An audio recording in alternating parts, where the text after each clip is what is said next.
प्रिय दर्शकों नमस्कार। आज आप सभी के समक्ष एक युवक की जन्म कुंडली लेकर मैं उपस्थित हुआ हूँ। आप देख पा रहे हैं जन्म की डिटेल्स 13 अप्रैल 1995 और सुबह के 7:30 बजे का जन्म है और जन्म स्थान महासमुंद छत्तीसगढ़ का है। जब आप इसके आधार पर इनकी कुंडली का निर्माण करेंगे तो आप देख पाएंगे कुंडली है मेष लग्न और सिंह राशि की। इसका प्रभाव इनके जीवन पर, इनकी ग्रह अवस्था का इनके जीवन पर कैसा प्रभाव रहेगा, क्या करना अच्छा रहेगा, कैसी स्थिति इनको जीवन काल में मिलेगी, आदि सभी की जानकारी आपको आज मैं इस वीडियो के माध्यम से बताने वाला हूँ। तो आप ध्यानपूर्वक आज की वीडियो के साथ बने रहे। विभिन्न ग्रह योग जो इस कुंडली में बने हैं उसका कैसा प्रभाव पड़ेगा और विवाह आदि के लिए, भाग्योदय के लिए इनकी कुंडली में कैसा प्रभाव है, आदि सभी की जानकारी हम देखेंगे। तो आप ध्यानपूर्वक आज की वीडियो को देखिए। आइए बिना विलंब किए बढ़ते हैं आज की वीडियो की ओर। सर्वप्रथम अगर देखा जाए तो आप देख पाए इनकी जो जन्म कुंडली है मेष लग्न और सिंह राशि की बनती है। अगर देखा जाए दोनों ही अग्नि तत्व के प्रधानता में है, तो अग्नि तत्वीय लग्न, अग्नि तत्वीय राशि हो तो ये जीवन में सफलता के लिए, जीवन में आगे बढ़ने के लिए अच्छी रहती है। ये है कि व्यक्ति को एक सही दिशा किसी न किसी रूप में मिल ही जाती है। ये अवश्य है कि पंचम भाव में बैठा चंद्रमा बहुत अधिक चिंता प्रदान करता है, बहुत अधिक कल्पना प्रदान करता है और ये देखने को मिला कि मन में एक अलग सी बेचैनी और एक घबराहट कई बार बनी रहती है।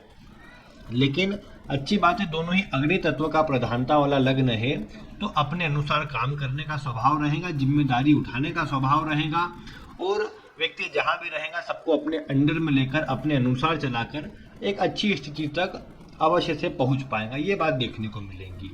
फिर इसके अलावा आप देख पाए तो यहाँ पर मेष लग्न है इनका, तो मेष लग्न में ही केतु का बैठना ये थोड़ा क्रोध को भी बढ़ाता है और थोड़े से ये देखने को मिला कि अन्य से थोड़े से जो सहयोग मिलना चाहिए उसको कम करता है। क्योंकि आप जानते हैं कि लग्न में जब केतु बैठता है तो व्यक्ति को मन में भ्रम देने वाला, चिंता देने वाला तो बन जाता है। लेकिन ये बात देखने को मिली कि केतु जो है ये व्यक्ति को थोड़ा सा भोले स्वभाव का बना देता है, अन्य की सहायता करने वाला बना देता है। अब ऐसा व्यक्ति अन्य की सहायता आदि करता रहता है, लेकिन प्रायः ये देखने को मिला कि अन्य से सदैव ऐसे व्यक्ति को परेशानी मिले, अन्य लोग इसे ठगने का कार्य करें, दोस्त मित्र आदि से भी धोखा मिलने की संभावना ऐसी अवस्था में बढ़ जाती है। और ये बात तो ये मंगल भी दर्शा रहा है, लग्न का स्वामी होकर चतुर्थ में जरूर बैठा है, तो उसके कारण व्यक्ति अपने जीवन काल में जमीन, सुख सुविधा, भौतिक जितनी भी होती है वो सब अर्जित कर पाएगा। लेकिन आप जानते हैं कि ये यहाँ पर नीच राशि में है, इस कारण से ये व्यक्ति को जीवन काल में उच्च सफलता तो देगा, लेकिन संघर्ष के बाद पहले व्यक्ति से बहुत अधिक मेहनत करवाएगा, व्यक्ति को संघर्ष अधिक करवाएगा, उसके बाद जाकर के ये शुभ परिणाम देने का काम करेगा। यहाँ पर मेष लग्न होने से, उसमें लग्न में केतु के होने से और मंगल के नीच राशि में होने से ये बात तो तय होती है कि व्यक्ति को किसी के अंडर में रहकर ये काम नहीं करने देगा। व्यक्ति सदैव स्वतंत्र रहकर अपना काम करना चाहेगा। यहाँ आप देख सकते हैं कि छठे भाव में 340 अंक और 12वें भाव में 446 अंक, यानी 12वें भाव में अंक ज़्यादा है जो व्यापार की तरफ, अपने स्वयं के काम की तरफ व्यक्ति को आगे बढ़ने की प्रेरणा दे रही है। तो ये बात यहाँ इनकी कुंडली में अपना काम करने के लिए अच्छी बनी हुई है। लेकिन ये मंगल चूंकि चतुर्थ भाव में नीच राशि में है, तो ऐसे व्यक्ति को देखने को मिला कि पिता से भी विशेष सहयोग की प्राप्ति कई बार नहीं हो पाती। पिता का सुख, सहयोग, साथ और उनके साथ में रहकर काम कर पाना कई बार इतना संभव नहीं हो पाता, ये देखने को मिला। सूर्य भी हालांकि 12वें भाव में है, जो भी 12वें भाव में होकर पिता से संबंधों को कमजोर करता है या इतने सहयोग जो सुख मिलना चाहिए उसमें कमी लाता है। लेकिन ये मंगल को देखा जाए तो मंगल यहाँ चतुर्थ में बैठ करके व्यक्ति को माता से विशेष लगाव होता है, माता को व्यक्ति विशेष स्नेह करता है।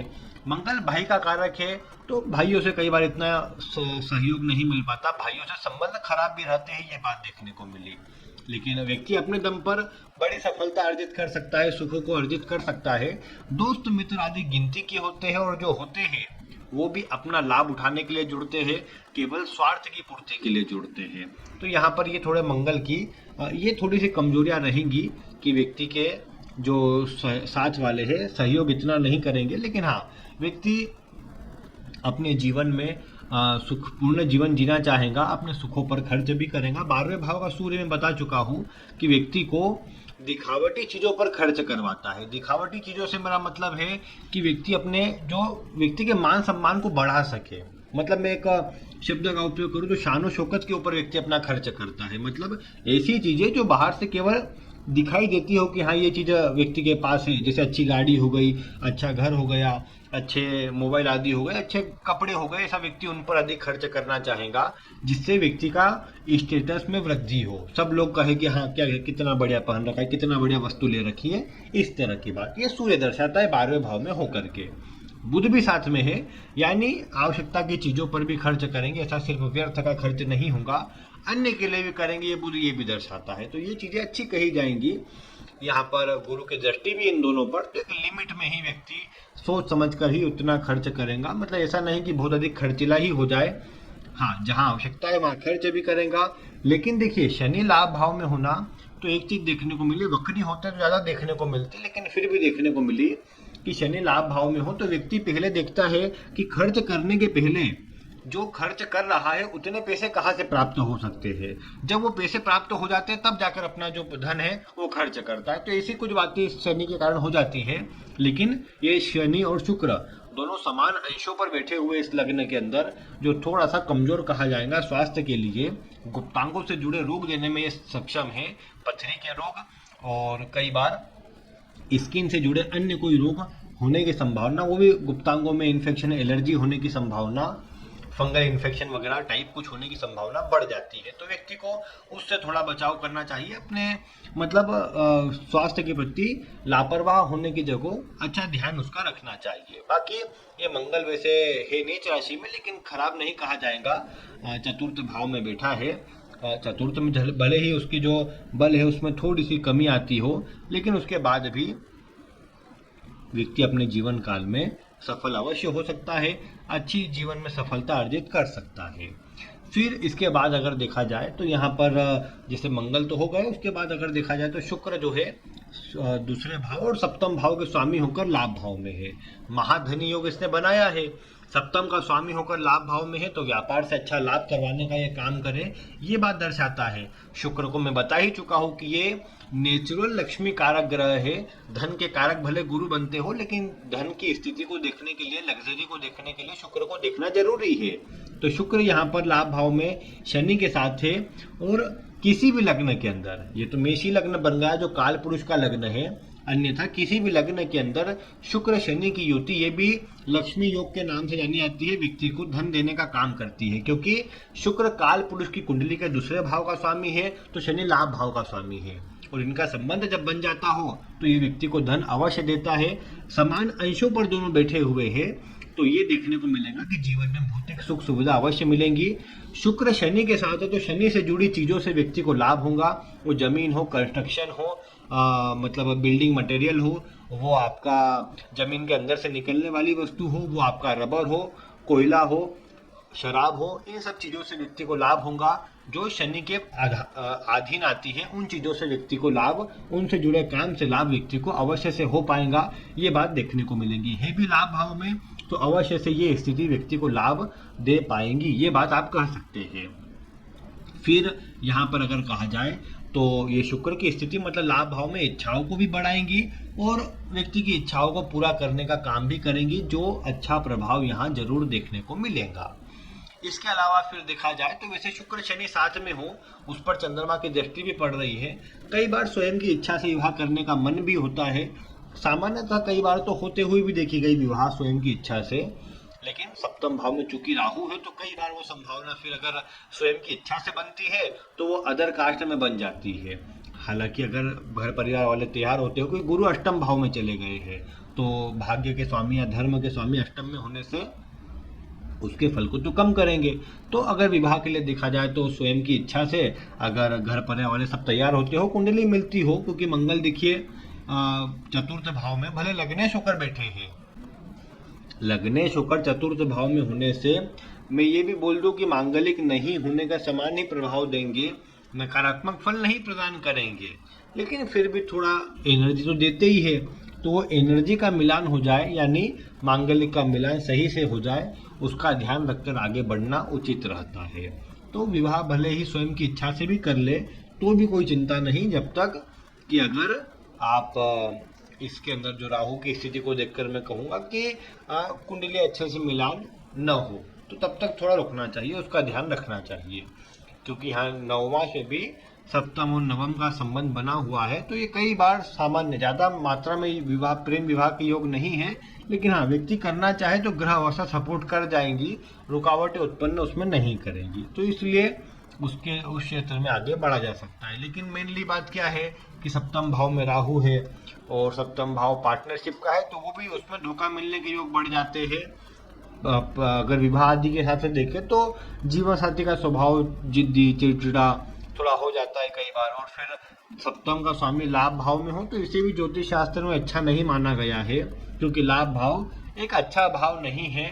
छठे से छठा होने के कारण वैवाहिक जीवन में खराबी देने वाला ही बन जाता है। ये 12वें से 12वां भाव भी यही बनता है, इसीलिए इस भाव के नकारात्मक बातें बहुत सारी है। इसीलिए यहाँ पर देखने को मिला कि सप्तमेश जब इस भाव में जाता है तो अपना कमजोर प्रभाव प्रदान कर पाता है, या वैवाहिक जीवन में थोड़ी सी उदासीनता या वैवाहिक जीवन में कुछ कमजोरी को उत्पन्न करने का काम कर देता है। और फिर नवमांश में भी आप देखेंगे सप्तम का स्वामी नीच राशि में है, लग्न का स्वामी भी नीच राशि में है। ऐसी अवस्था में विवाह होने में बहुत देरी होना, बहुत रुकावटें आना, बहुत विलंब होना, अगर सही ढंग से सही समय पर प्रयास न किया जाए तो कई बार विवाह न होना, इस तरह की बातें भी बढ़ जाती है। तो अगर विवाह करना हो तो सही समय अवधि पर, विशेषकर जैसे इसमें बुध आगे लगने वाले हैं, अभी भी शनि का समय है, तो अभी तो लग्न में ही क्योंकि गुरु चल रहे हैं, अभी लग्न में है तो योग बना हुआ है, आगे चलकर गुरु जाएंगे जब कुंडली के मिथुन राशि में तीसरे भाव में, तब योग बनेगा। इन दो समय अवधि पर अगर अभी प्रयास कर लिया जाए, अभी इस वर्ष अप्रैल तक, अगले साल के मई माह तक ये समय है। अन्यथा इसको छोड़कर फिर अगले एक साल को छोड़कर, मतलब 24 के मई से लेकर 25 के मई तक के समय को छोड़कर, उसके बाद फिर एक वर्ष के लिए जो योग बनेंगे उसमें प्रयास किया जाए तो योग बनते हैं, अन्यथा फिर थोड़े विलंब का योग बनेगा और फिर वो 32-33 वाली उम्र यहाँ पर बढ़ जाएंगी। हालांकि योग उसके ज़्यादा है 32-33 वाले के, अगर जल्दी ध्यान न दिया जाए तो, लेकिन यही संभव है। लेकिन 32-33 में इतनी ज़्यादा मजबूत ग्रह अवस्था सपोर्ट नहीं कर रही है, तो थोड़ा विलंब फिर होगा, तो थोड़ी सी समस्या का सामना अधिक करना पड़ेगा विवाह के दृष्टिकोण से। अगर अभी अगले 1 से 2-3 वर्ष जो कंटिन्यू समय चल रहा है, जो बताया मैंने, उस बीच प्रयास न किया जाए और इसमें विवाह न किया जाए तो, क्योंकि अभी मैं बता दूं इनको राहु में शनि चल रहा है। अब राहु सप्तम भाव में है, शनि सप्तमेश के साथ में है, तो थोड़े योग तो बना रहे हैं। चंद्र कुंडली से शनि सप्तम में भी बैठे हुए हैं, तो यानी योग तो शनि के प्रधानता आ रही है, शनि का प्रभाव विवाह दे सकता है। तो इसीलिए अभी वर्तमान समय अवधि, और अन्यथा अगर अभी व्यक्ति अपने कार्य में फोकस कर रहा है, उसमें आगे बढ़ने के लिए प्रयास कर रहा है, तो एक वर्ष बाद, एक मतलब अपना 24 से 25 का समय छोड़कर फिर 25 के बीच में या 26 के प्रारंभ में विवाह करना चाहे तो वो समय रहेगा। इन सबको टाल दिया जाए तो थोड़ा ज़्यादा विलंब का योग बन जाएगा और व्यक्ति को मतलब फिर थोड़ी समस्या का सामना विवाह में ज़्यादा करना पड़ सकता है, फिर अधिक उम्र होने की स्थिति भी बन जाएगी। और जो मैंने बताया कि नवमांश में सप्तम और लग्न का स्वामी दोनों नीच राशि में है, तो उसके कारण विवाह होने में समस्या, विवाह होने में प्रॉब्लम, या फिर विवाह न हो पाए, उस तरह की बातें बढ़ सकती है। तो इसलिए व्यक्ति को चाहिए कि सही समय अवधि देखकर विवाह के लिए आगे बढ़े। बाकी अगर ग्रह अवस्था देखें तो सपोर्ट करने में अच्छी है। भाग्य के लिए देखा जाए तो व्यक्ति के नवम भाव का स्वामी गुरु बनता है, इस कुंडली का कारक ग्रह बनता है। अष्टम भाव में वक्री अवस्था में बैठा है। अच्छी बात यह है कि शनि की दृष्टि है, शनि की दृष्टि नहीं होती तो ये वक्री गुरु थोड़ी समस्या उत्पन्न कर सकता था। अब यहाँ पर यह है कि वक्री होकर लेकिन अष्टम भाव में है तो पेट की समस्या दे सकते हैं सामान्यतः। अगर गलत मतलब चीज़ों का सेवन व्यक्ति करने लग जाए, मांसाहार मद्यपान आदि का सेवन करने लग जाए, तो फिर व्यक्ति को ज़्यादा समस्या आती है। गुरु भाग्य का साथ तो कम करते ही है, जीवन में संघर्ष को भी बढ़ा देते हैं। अगर मांसाहार आदि का सेवन न करे तो एक समय आकर, जैसे गुरु तो 32 वर्ष में भाग्योदय करवाएंगे, लेकिन फिर भी देखने को मिलता है कि गुरु चूंकि मंगल की राशि में है तो 28 वर्ष की आयु भी भाग्योदयकारी हो जाती है फिर। तो यानी कहा जाए तो गुरु को बलवान यहाँ पर करना होगा। व्यक्ति कोई भी काम को बीच में अधूरा ना छोड़े। अगर काम बार बार बदलता हो, बार बार अधूरा छोड़ता हो, तो फिर इतना लाभ ये गुरु नहीं दे पाते, काम में व्यक्ति को विफलता ही फिर मिलती है, तो उससे बचना चाहिए। यहाँ गुरु अष्टम भाव में है, वक्री है, तो ज्ञान सीखना, ज्योतिष, रहस्यमय विषय आदि सभी में व्यक्ति की रुचि रहे, ये बातें बढ़ जाती है। पंचम के चंद्रमा से भी देखने को मिला, लग्न के केतु से भी देखने को मिला, और अष्टम के गुरु से भी देखने को मिला कि व्यक्ति के द्वारा बोली गई बातें सच हो जाए और व्यक्ति अपने जीवन काल में एक अच्छा इंट्यूशन पावर लेकर के चलिए। अपने अगर सात्विक कर्म करता है तो ये प्रभाव मिलेगा, अन्यथा इतना अच्छा प्रभाव फिर सात्विक कर्म ना हो तो नहीं मिल पाता, तो इसलिए उसका ध्यान रखना चाहिए। पंचम के चंद्रमा के विषय में भी यही कहा जाता है कि पूर्व जन्म में ऐसा व्यक्ति कोई साधु, सन्यासी या संत रहा है और इस जीवन में भी उसकी कहीं ना कहीं प्रवृत्ति उसी तरह की रहती है। तो इसीलिए ये चंद्रमा तो खराब नहीं है, बस कई बार अधिक अन्य के लिए सोचने के कारण व्यक्ति परेशान हो जाता है। अष्टम भाव में है तो व्यक्ति गुप्त विषयों में भी सोचता है, अपने विवाह होने के बाद ससुराल वगैरह के लिए भी सोचता है, मतलब जो उससे जुड़ता है उन सब के लिए ऐसा व्यक्ति सोचता है। और कोई गलत हो रहा है तो सही हो रहा है तो सबके लिए कहीं ना कहीं अपनी तरफ से कुछ ना कुछ करना चाहेगा, तो वो चीज़ें व्यक्ति के अंदर रहती है। लेकिन यही है कि व्यक्ति कई बार फिर वो अन्य की इतनी चिंता करता है कि स्वयं भी चिंता में रहने लग जाता है, फिर नींद की समस्या आदि उत्पन्न हो जाती है। 12वां भाव ये भी थोड़ा कमजोर हुआ है, चंद्रमा से 12वें भाव की स्थिति भी कोई अच्छी नहीं है, तो यानी नींद की समस्या उत्पन्न ये कर सकता है। तो इसलिए व्यक्ति को चाहिए कि अपने जीवन में ग्रहों का अच्छा फल लेने के लिए मन को एकाग्र करके मन को एक जगह लगाकर आगे बढ़ना चाहिए। और दूसरे नंबर पर लाभ आदि की स्थिति अच्छी है, विवाह देखभाल कर कुंडली मिलान करके करें, और शुक्र अच्छा मिला, लड़की कुंडली में शुक्र गुरु की स्थिति अच्छी हो उसका ध्यान रखें तो विवाह करना यहाँ अच्छा रहेगा। बुध जरूर नीच राशि में आया है तो लड़की कुंडली में बुध की अवस्था को देखें, बुध वर्गोत्तम ही है वैसे तो बचाव कर रहे हैं, विवाह आदि के योग इसीलिए ये बना भी रहे हैं, तो इसलिए उसका ध्यान रखना चाहिए।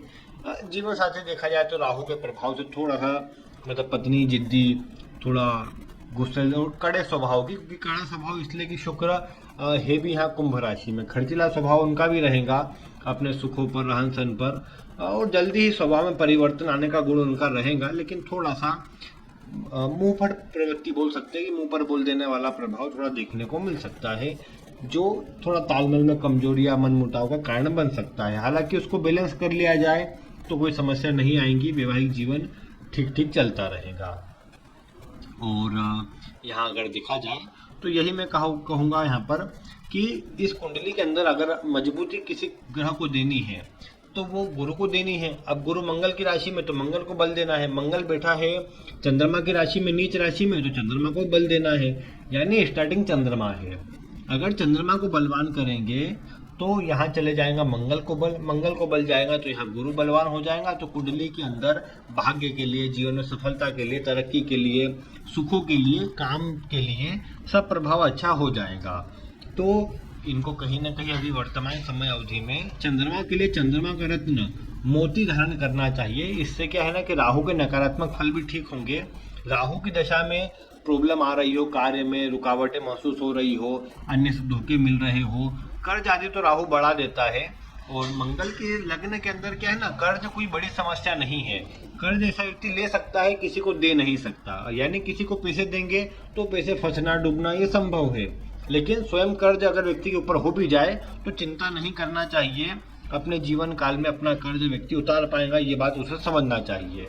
यहाँ करने योग्य काम ये है कि चंद्रमा को पहले बलवान करें और उसके लिए चंद्रमा का रत्न मोती लगभग 9.25 रत्ती का चांदी की अंगूठी में बनवाकर पूर्णिमा के दिन अपने सीधे हाथ की सबसे छोटी उंगली में सुबह के समय धारण करना चाहिए। और चंद्रमा का मंत्र ओम सोम सोमाय नमः इसका जाप कर लेना चाहिए, तो उससे अच्छा प्रभाव प्राप्त होगा। चंद्रमा को बल मिलेगा तो अपने आप मंगल बलवान हो जाएगा। मंगल जो लग्न के स्वामी है व्यक्ति को अच्छा प्रभाव प्रदान करेंगे। और इस मंगल के लिए व्यक्ति को हनुमान जी की पूजा निरंतर करते रहना चाहिए। प्रतिदिन नियम से हनुमान चालीसा के 3 पाठ ऐसा व्यक्ति कर ले तो बहुत अच्छा परिणाम इसे प्राप्त हो जाता है। फिर उससे शनि का बल भी अच्छा होगा और सप्तमेश भी शुभ होंगे। तो ये सब चीजें यहाँ व्यक्ति के जीवन में एक तरक्की का योग बनाएंगी। इसके बाद यहाँ पर गुरु को बल जाएगा मंगल के बलवान होने से, तो गुरु को बलवान ये मंगल कर देगा। साथ ही साथ गुरु को बलवान रखने के लिए धार्मिक चीजों से जुड़े रहे, मांसाहार मद्यपान से बचाव करे, अपना काम समय से कर ले। कोशिश ये करे कि अगर जन्म स्थान से दूर हो तो ज्यादा सफल हो पाओगे, क्योंकि चंद्रमा भी पंचम भाव में जन्म स्थान से दूर जाने पर सफल करता है और गुरु भी भाग्य का स्वामी अष्टम में है तो जन्म स्थान से दूर, पंचम का स्वामी 12वें में जन्म स्थान से दूर, यानी सभी ग्रह जन्म स्थान से दूर जाने पर अच्छा लाभ दर्शा रहे हैं। वर्तमान दशा राहु की भी है, राहु की दशा में भी जन्म स्थान से दूर रहना ज्यादा अच्छा रहता है, ज्यादा लाभ करवा पाता है। तो व्यक्ति को कोशिश करना चाहिए जहाँ घर परिवार रहता हो उससे कहीं अन्यत्र जाकर अपना कार्य करे तो उससे ज़्यादा अच्छा प्रभाव मिलने के योग बनते हैं। और गुरु को बलवान करने के लिए व्यक्ति को चाहिए कि धार्मिक चीज़ों से जुड़ा रहे, सात्विक रहे, शुद्ध भोजन करे, क्योंकि ये क्या होता है कई बार देखने को मिला कि जब भी गुरु अष्टम भाव में हो तो पेट की समस्या देता है। अगर व्यक्ति भोजन में कुछ भी खा ले तो वो पेट में फिर सही से पचता भी नहीं और व्यक्ति को पेट से जुड़े रोग, एसिडिटी और वात रोग, या फिर ये कहिए कि अन्य फिर वो एसिडिटी आदि से सीने में जलन आदि होना, वो सब चीज़ें बढ़ जाती है। तो उससे व्यक्ति को बचना चाहिए और अपने स्वास्थ्य के प्रति सजग रहकर सात्विक भोजन करना चाहिए, जो व्यक्ति के लिए ज़्यादा अच्छा सिद्ध हो पाए। यहाँ पर वर्तमान में इनका काम ठेकेदारी से जुड़ा हुआ है, बुलडोजर इन्होंने ले लिया है और अपना उसी से जुड़ा काम कर रहे हैं, बिल्कुल अच्छा है। कंस्ट्रक्शन से जुड़े काम में इनको लाभ भी है, उसमें अच्छी स्थिति भी मिलेगी और मंगल भी उसी को दर्शा रहे, जमीन आदि में मंगल, जमीन से जुड़े काम को मंगल भी सपोर्ट कर रहे हैं। इसको बलवान कर लीजिए, मतलब चंद्रमा को बल देके इसको बलवान कर लीजिए, हनुमान जी की पूजा कर लीजिए, बहुत अच्छा प्रभाव मिलेगा और जीवन में शुभ परिणाम मिलेगा। इस गुरु के लिए मैं बता चुका हूँ उपाय कि यहाँ पर ऐसे व्यक्ति की तो रक्षा करता है ये गुरु, लेकिन घर परिवार में जो दादा हो, जो बड़े पिता हो या इवन पिता के स्वास्थ्य पर भी तो ये थोड़ा नकारात्मक हो जाता है इसका फल। तो इसलिए कोशिश ये करना चाहिए कि ऐसे व्यक्ति को किसी भी मंदिर के आसपास या जहाँ पर स्वयं रहता हो उसके आसपास कहीं पर एक पीपल का पौधा लगाना चाहिए और प्रतिदिन रविवार छोड़कर उसमें जल अर्पित करना चाहिए। जैसे जैसे वो पीपल का पौधा धीरे धीरे करके पेड़ बनेगा वैसे वैसे व्यक्ति का जीवन भी छोटी स्थिति से बहुत बड़े लेवल तक एक शुभ अवस्था में आ जाएगा और व्यक्ति को जीवन में चल रही सभी परेशानियों से मुक्ति मिल जाएगी। तो ये बात व्यक्ति को करनी चाहिए, इससे गुरु का फल बहुत अच्छा हो जाएगा। बाकी सप्तम का राहु वैवाहिक जीवन में परेशानी प्रॉब्लम क्रिएट करता है, उसके लिए ये कर सकते हैं कि कुंडली का मिलान तो करना ही है, लेकिन ये कोशिश करना चाहिए इस राहु के लिए कि अगर ज़्यादा समस्या इसकी दशा में आती हो तो अभी लंबा समय है इसकी दशा का, तो लाजवर्त नामक रत्न होता है उसे धारण करना अच्छा रहता है। लाजवर्त 2036 तक, जब तक ये गुरु अपने राहु की दशा चलेंगी, जब तक गुरु नहीं आते तब तक धारण करना उचित रहेगा। तो उससे राहु के जो नकारात्मक फल है वो सकारात्मक हो जाएंगे। और जैसे राहु में होता क्या है ना कि वो एक ही जैसे कार्य करवाता है, मतलब एक स्थान पर बिठा दिया और सेम कपड़े पहन रहे हैं, सेम जगहों पर कार्य कर रहे हैं बैठकर, तो ये चीजें क्या है ना मन में उदासीनता, नेगेटिविटी ले आती है और उसके कारण काम बनता नहीं है। शेयर मार्केट या व्यर्थ की चीजों में जहाँ से लाभ नहीं होने वाला है वहाँ व्यक्ति को लगाने का काम करता है, वहाँ भी धन का नुकसान होता है। तो उससे बचना चाहिए व्यक्ति को अपनी मेहनत से काम करना चाहिए, उसमें सफल हो पाएगा, अच्छी सफलता अर्जित कर पाएगा। वर्तमान में भी राहु में शनि चल रहा है, इस राहु की दशा में कोशिश बस इतनी करें कि अपनी तरफ से दान करते रहे, वो पीली वस्तु खाने की हो या फिर मैं ये कहूँ कि राहु के लिए गाय को हरा चारा खिलाना, जो अपाहिज या अपंग लोग हो, जो गरीब लोग हो, उनको खाने की वस्तु देना, इस तरह का काम व्यक्ति को समय समय पर या प्रत्येक शनिवार को करते रहना चाहिए। इससे व्यक्ति को अच्छा प्रभाव मिलेगा, राहु के नकारात्मक फल दूर हो जाएंगे। और लाजवर्त जैसा कहा, लाजवर्त लगभग सस्ता ही आता है, नीले रंग का एक रत्न आता है 9.25 रत्ती के आसपास का, चांदी की अंगूठी में बनवाकर उल्टे हाथ की मध्यमा उंगली में से धारण करना चाहिए। मोती और राजवर्त दोनों अलग अलग हाथों में धारण किए जा सकते हैं, उसमें कोई समस्या नहीं रहेगी। राहु का रत्न 2036, जब तक राहु की दशा है तब तक धारण करना है, उसके बाद धारण करने की आवश्यकता नहीं रहेगी। शुभ फल प्रभाव ऐसे व्यक्ति को उसी से मिल जाएगा। तो बस कुछ इतने कार्य व्यक्ति को करना चाहिए। व्यक्ति मंत्र जाप आदि अपने गुरु के लिए करे, गुरु के मंत्र का जाप करे। ओम ग्राम ग्रीम क्रोम सह गुरुवे नमः, इसका जाप करें और जीवन काल में अच्छी तरक्की के लिए, अच्छी ग्रोथ के लिए ऐसे व्यक्ति को ये चाहिए कि वो अगर उपवास करना चाहे तो मंगलवार का व्रत करे, जिससे लग्न को बल जाए। लग्न बलवान होगा तो लग्नेश अपने आप बलवान होंगे और लग्नेश के बलवान होने से कुंडली की अन्य ग्रह अवस्था को भी बल मिलेगा और व्यक्ति जीवन काल में सुखपूर्ण जीवन व्यतीत कर पाएगा। सफलता आदि के लिए कुंडली अच्छी है, धन आदि के लिए भी अच्छी है। बस हमेशा ये ध्यान रख कर के चले कि आगे आने वाले भविष्य के लिए भी कुछ मात्रा में धन को संचित रखना चाहिए, जिससे खराब प्रभाव प्राप्त न हो सके। भाग्योदय के लिए कोई रत्न नहीं, क्योंकि रत्न यहाँ केवल चंद्रमा का ही धारण करना चाहिए। अभी राहु की दशा है तो केवल राहु का रत्न धारण करना चाहिए, क्योंकि गुरु अष्टम में है, उसका रत्न पहनना और बल्कि चिंता प्रदान कर सकता है, तो उससे बचना चाहिए। बाकी सात्विक चीजों से रहना और जो उपाय उनके बताए हैं वो करना ज्यादा इनको बलवान कर पाएगा और जीवन में आपको अच्छी तरक्की प्रदान कर पाएगा। बाकी प्रिय दर्शकों, आप इनके विषय में क्या बताना चाहते हैं, आपका स्वागत है, आप वीडियो में कमेंट करके बता सकते हैं। आज की वीडियो में बस इतना ही। वीडियो देखने के लिए आपका बहुत बहुत धन्यवाद।